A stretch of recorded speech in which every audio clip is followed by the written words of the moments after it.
नमस्कार जय जगन्नाथ आम चैनल को आपण मानकु बहुत बहुत स्वागत। सांग माने आज मु आपणकु एक एपरी वृक्ष विषय कहबाकू जाउछि जेउ वृक्ष को आपण बाहुडा यात्रा दिन छुईबा मात्रे आपणकु साक्षात माँ लक्ष्मीकर कृपा प्राप्त होइथाए, जहा फलरे आपणक गृहरे केबे भी धन धान्य रे कमी होई न थाए।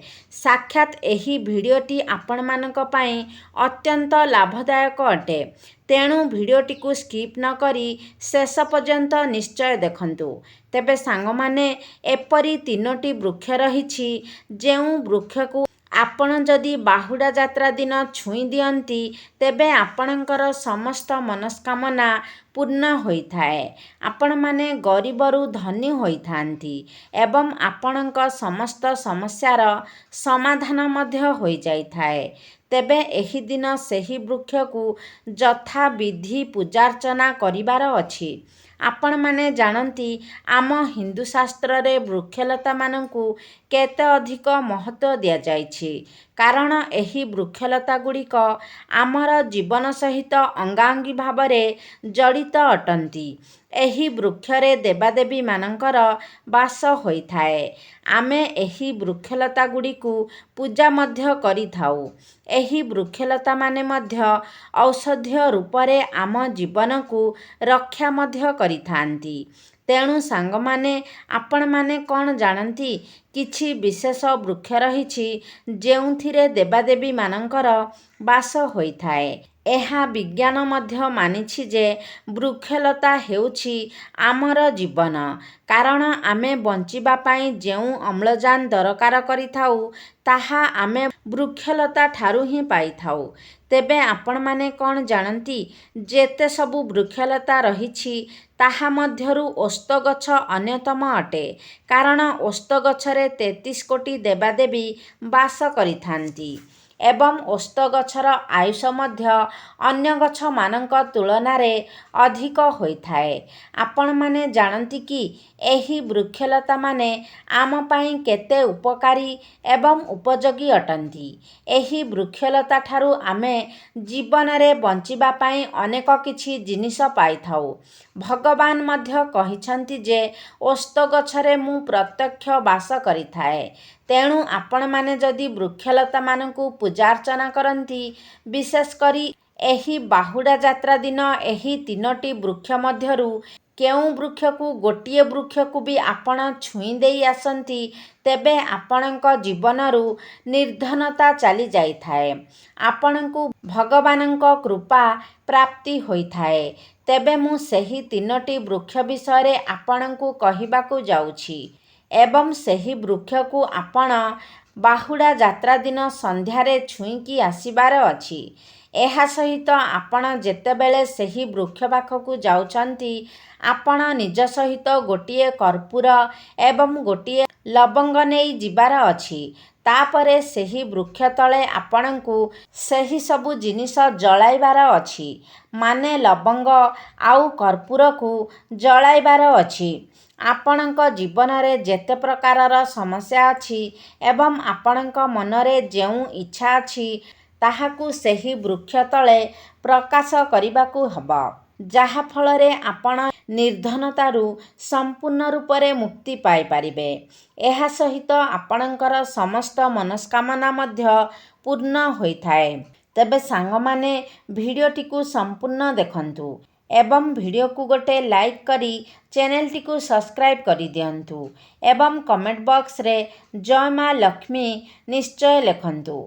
सांग माने जदि आपण जेते भी टंका रोजगार कले मध्य ताहा आपण संचय करिबारे समर्थ होई पारु नाहंती, सेही टंका आपणकर कौनसी ना कौनसी बाटरे खर्च होई जाउछि किंबा आपणक जीवन रे समस्या सर्वदा लागी रहुछि जहार कि समाधान होई पारुनी, तेबे एही भिडियोटी आपण मानंकु सेही सबु किछिरु मुक्ति करि देई पारिबो। ଆପଣଙ୍କ ସମସ୍ତ ସମସ୍ୟାର ସମାଧାନ ଦେଇପାରିବ। ସାଙ୍ଗମାନେ, ଯଦି ବାହୁଡ଼ା ଯାତ୍ରା ଦିନ ଆପଣ ସେହି ବୃକ୍ଷଗୁଡ଼ିକୁ ଛୁଇଁ ଦିଅନ୍ତି, ତେବେ ଆପଣଙ୍କ ଉପରେ ଯେତେ ପ୍ରକାରର ବି ଦୋଷ ଲାଗିଥାଏ, ସେହି ସବୁ ଦୋଷଗୁଡ଼ିକର ଖଣ୍ଡନ ହୋଇଯାଇଥାଏ। ତେବେ ସାଙ୍ଗମାନେ, ପ୍ରଥମେ ହେଉଛି ପାରିଜାତ ଗଛ। ଆପଣମାନେ କ'ଣ ଜାଣନ୍ତି ଯେ ଏହି ପାରିଜାତ ଗଛ ସମୁଦ୍ର ମନ୍ଥନ ସମୟରେ ଉତ୍ପନ୍ନ ହୋଇଥିଲା ଏବଂ ଏହି ଗଛଟିକୁ ଦେବରାଜଙ୍କର ନନ୍ଦନବନରେ ସ୍ଥାପିତ କରାଯାଇଥିଲା ଏବଂ ମାନବ ଜାତିର କଲ୍ୟାଣ ଉଦ୍ଦେଶ୍ୟରେ ଭଗବାନ ଶ୍ରୀକୃଷ୍ଣ ଏହି ଗଛଟିକୁ ପୃଥିବୀକୁ ଆଣିଥିଲେ, ଆମର ଧରାଧାମକୁ ଆଣିଥିଲେ। ଏପରି ମାନାଯାଏ ଯେ ମଣିଷର ଯେତେ ପ୍ରକାରର ଚିନ୍ତା ଥିଲେ ବି, ସେ ଯେତେ ପ୍ରକାରର ମାନସିକ ଚିନ୍ତାରେ ଥିଲେ ବି, ଯଦି ସେ ଏହି ବୃକ୍ଷଟିକୁ ଛୁଇଁ ଦିଏ, ତେବେ ତାହାର ଚିନ୍ତାଗୁଡ଼ିକ ଧୀରେ ଧୀରେ କମି ଯାଇଥାଏ। ତେବେ ଆପଣ ବାହୁଡ଼ା ଯାତ୍ରା ଦିନ ଘିଅର ଦୀପ ନେଇ ଏହି ବୃକ୍ଷ ମୂଳକୁ ଯାଆନ୍ତୁ ଏବଂ ସେହି ବୃକ୍ଷ ମୂଳରେ ଘିଅର ଦୀପଟିକୁ ଜାଳନ୍ତୁ। ଯଦି ଆପଣ ଘିଅର ଦୀପ ଜାଳି ପାରୁନାହାନ୍ତି, ତେବେ ଆପଣ ତେଲର ଦୀପ ମଧ୍ୟ ଜାଳିପାରିବେ। ତାହା ସୋରିଷ ତେଲ ଏବଂ ରାଶି ତେଲର ଦୀପ ଆପଣ ଜାଳିପାରିବେ। ତାପରେ ସେହି ବୃକ୍ଷ ମୂଳରେ ଆପଣ ଏକ ଲବଙ୍ଗ ଏବଂ ଏକ କର୍ପୂର ରଖି ନିଜର ମନସ୍କାମନାକୁ, ନିଜର ସମସ୍ୟାକୁ ବୃକ୍ଷ ଦେବତାଙ୍କୁ ପ୍ରକାଶ କରନ୍ତୁ ଏବଂ ସେହି ବୃକ୍ଷଙ୍କ ନିକଟରେ ପ୍ରାର୍ଥନା କରନ୍ତୁ ଯେ, ହେ ବୃକ୍ଷରାଜ, ଏହି ବୃକ୍ଷ ଭିତରେ ବାସ କରୁଥିବା ଦେବାଦେବୀଗଣ, ମୋର ମନସ୍କାମନାକୁ ଆପଣ ପୂର୍ଣ୍ଣ କରନ୍ତୁ। ମୋ ଜୀବନରେ ଚାଲୁଥିବା ସମସ୍ୟାଗୁଡ଼ିକର ସମାଧାନ କରିଦିଅନ୍ତୁ। ତାପରେ ଆପଣ ସେହି ବୃକ୍ଷକୁ ଛୁଅଁନ୍ତୁ ଏବଂ ସେହି ବୃକ୍ଷ ନିକଟରେ ଲହୁଣୀର ଭୋଗ ଲଗାନ୍ତୁ, କାରଣ ଏହି ବୃକ୍ଷରେ ଭଗବାନ ବିଷ୍ଣୁଙ୍କ ସହିତ ମାତା ଲକ୍ଷ୍ମୀ ମଧ୍ୟ ବାସ କରିଥାନ୍ତି। ତେବେ ଆପଣ ସେହି ଗଛକୁ ଛୁଇଁ ନିଜର ମନସ୍କାମନାକୁ ପ୍ରକାଶ କରନ୍ତୁ।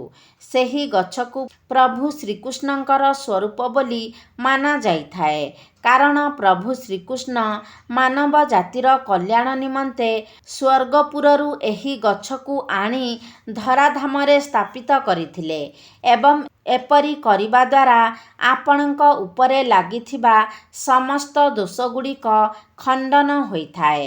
ଏବଂ ଯଦି ଆପଣଙ୍କ ଉପରେ କୌଣସି କୁଗ୍ରହମାନଙ୍କର ଦଶା ଚାଲିଥାଏ, ଆପଣଙ୍କ କୁଣ୍ଡଳୀରେ କୌଣସି ଗ୍ରହ କୌଣସି ଖରାପ ସ୍ଥିତିରେ ଥାଆନ୍ତି କିମ୍ବା ଦୁର୍ବଳ ସ୍ଥିତିରେ ଥାଆନ୍ତି, ତାହା ମଧ୍ୟ ଠିକ୍ ହୋଇଯାଏ ଏବଂ ଆପଣଙ୍କୁ ନବଗ୍ରହର ମଧ୍ୟ ଶୁଭଫଳ ପ୍ରାପ୍ତ ହୋଇଥାଏ। ଦ୍ୱିତୀୟରେ ହେଉଛି ବେଲଗଛ। ସାଙ୍ଗମାନେ, ବେଲଗଛକୁ ମା ପାର୍ବତୀଙ୍କର ସ୍ୱରୂପ ବୋଲି ମାନାଯାଏ।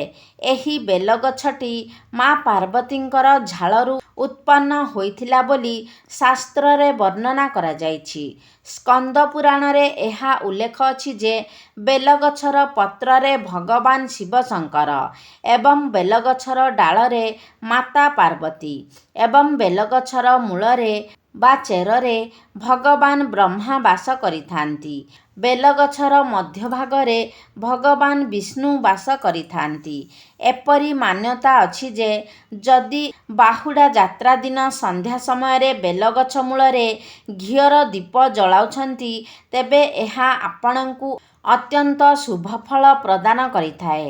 ଏମିତି କରିବା ଦ୍ୱାରା ଆପଣଙ୍କ ଗୃହ ଧନଧାନ୍ୟରେ ପୂର୍ଣ୍ଣ ହୋଇଯାଇଥାଏ। ଆପଣଙ୍କର ଯେତେ ସବୁ ଆର୍ଥିକ ସମସ୍ୟା ରହିଥାଏ, ସେହିଗୁଡ଼ିକର ସମାଧାନ ହୋଇଯାଇଥାଏ ଏବଂ ବିଶେଷ କରି ଆପଣଙ୍କୁ ଭଗବାନ ଶିବ ଶଙ୍କରଙ୍କର ବିଶେଷ କୃପା ପ୍ରାପ୍ତ ହୋଇଥାଏ। ଆପଣ ସେହିଦିନ ଏହି ବୃକ୍ଷକୁ ଛୁଇଁବା ଦ୍ୱାରା ଆପଣଙ୍କର ସମସ୍ତ ପାପ କ୍ଷୟ ହୋଇଯାଇଥାଏ।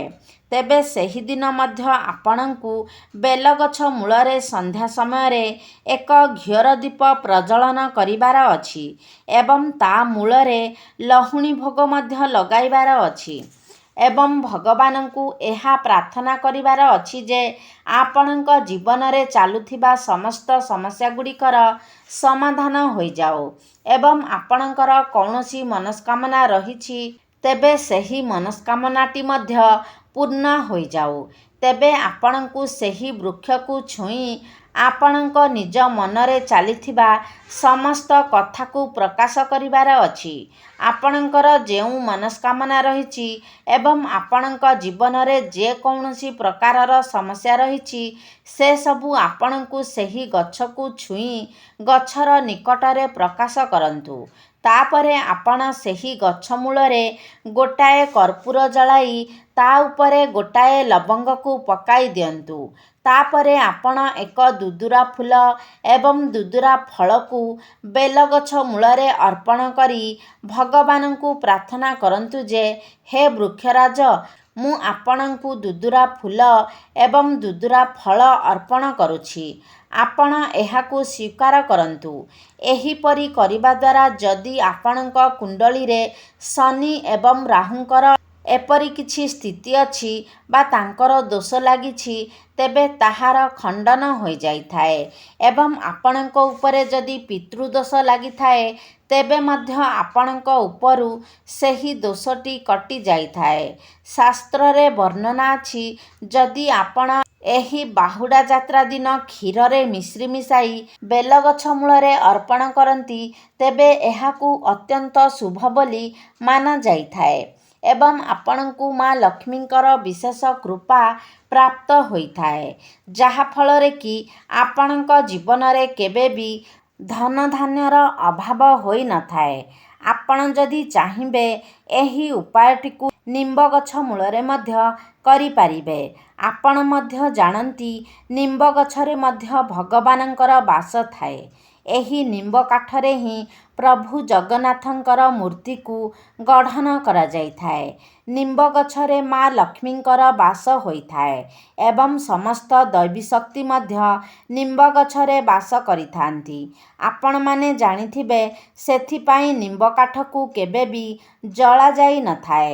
ତେବେ ସାଙ୍ଗମାନେ, ଏହା ଥିଲା ସେହି 3ଟି ବିଶେଷ ବୃକ୍ଷ ଯେଉଁ ବୃକ୍ଷକୁ ଆପଣ ବାହୁଡ଼ା ଯାତ୍ରା ଦିନ ଯଥାବିଧିରେ ପୂଜାପାଠ କରି ସେହି ବୃକ୍ଷକୁ ଛୁଇଁ ଯଦି ଆପଣ ନିଜ ଜୀବନରେ ହେଉଥିବା ସମସ୍ତ ସମସ୍ୟା ଆପଣଙ୍କର ସମ୍ପୂର୍ଣ୍ଣ ଇଚ୍ଛାକୁ ପ୍ରକାଶ କରନ୍ତି ତେବେ ଆପଣଙ୍କ ଜୀବନର ସମସ୍ତ ସମସ୍ୟାଗୁଡ଼ିକର ସମାଧାନ ହୋଇଥାଏ ଏବଂ ଆପଣଙ୍କର ଯେଉଁ ଇଚ୍ଛା ପୂର୍ଣ୍ଣ ହୋଇପାରୁନଥିଲା ସେହି ଇଚ୍ଛା ମଧ୍ୟ ପୂର୍ଣ୍ଣ ହୋଇଥାଏ। ଆପଣଙ୍କୁ ଭଗବାନ ବିଶେଷ କରି ମା ଲକ୍ଷ୍ମୀଙ୍କର ବିଶେଷ କୃପା ପ୍ରାପ୍ତ ହୋଇଥାଏ, ଯାହାଫଳରେ ଆପଣଙ୍କ ଜୀବନରେ ଚାଲୁଥିବା ସମସ୍ତ ସମସ୍ୟାଗୁଡ଼ିକର ସମାଧାନ ହୋଇଯାଇଥାଏ ଏବଂ ଆପଣଙ୍କ ଗୃହ ସୁଖ ଶାନ୍ତି ଏବଂ ଧନଧାନ୍ୟରେ ପରିପୂର୍ଣ୍ଣ ହୋଇଯାଇଥାଏ। ତେବେ ସାଙ୍ଗମାନେ, ଆପଣ ଏହି ଉପାୟଗୁଡ଼ିକ ବାହୁଡ଼ା ଯାତ୍ରା ଦିନ ନିଶ୍ଚୟ ଅବଲମ୍ବନ କରନ୍ତୁ, ଯାହାଫଳରେ କି ଆପଣଙ୍କର ଜୀବନ ସୁଖମୟ ହୋଇପାରିବ। ତେବେ ସାଙ୍ଗମାନେ, ଆଶା କରୁଛି ଆଜିର ଭିଡ଼ିଓଟି ଆପଣମାନଙ୍କୁ ନିଶ୍ଚିତ ଭାବରେ ଭଲ ଲାଗିଥିବ। ଯଦି ଭଲ ଲାଗିଛି ତାହେଲେ ଲାଇକ୍ କରନ୍ତୁ, ସେୟାର କରନ୍ତୁ। ଆମ ଚ୍ୟାନେଲକୁ ଯଦି ସବସ୍କ୍ରାଇବ୍ କରିନାହାନ୍ତି ତାହେଲେ ସବସ୍କ୍ରାଇବ୍ କରିଦିଅନ୍ତୁ ଏବଂ କମେଣ୍ଟ ବକ୍ସରେ ଜୟ ମା ଲକ୍ଷ୍ମୀ ନିଶ୍ଚୟ ଲେଖନ୍ତୁ।